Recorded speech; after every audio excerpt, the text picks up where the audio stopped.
Visakha steel plant ప్రైవేటీకరణ ప్రయత్నాలు ఆపాలని విశాఖ ఉక్కు పరిరక్షణ పోరాట committee JAC chairman CHE Narasimharao అన్నారు.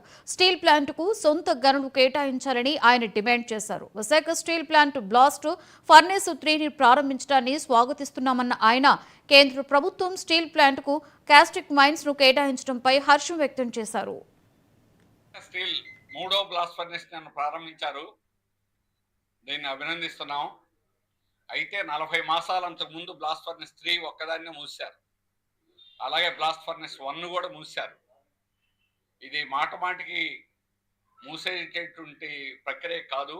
అయినా గత 2021 స్ట్రాటజిక్ సేల్ చేసిన తర్వాత నుంచి ఈ రకంగా నిలుపుదల చేయడం అనేటువంటి దాన్ని మేము తీవ్రంగా ఖండిస్తున్నాం. అయినా ప్రారంభించారు కాబట్టి సంతోషం. కానీ ఇప్పుడు చేస్తున్నటువంటి మరో ముఖ్యమైన పని ఏమంటే, దీని ప్రకారం సెంట్రల్ ప్లాంట్ బ్లాస్ట్ ఫర్నేస్లు రెండు కూడా ఒక ప్రైవేట్ కాంట్రాక్టర్కి ఇస్తారు.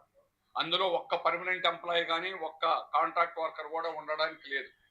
మొత్తం ఉత్పత్తి అంతా వాళ్లే చేయడానికి ఏ విధంగా చేయాలో చెప్పారు. దీని ప్రకారం టెండర్స్ పిలవడం జరిగింది. రేపు 12వ తేదీకి ఆ కాంట్రాక్ట్ ఎవరో అవుతారు.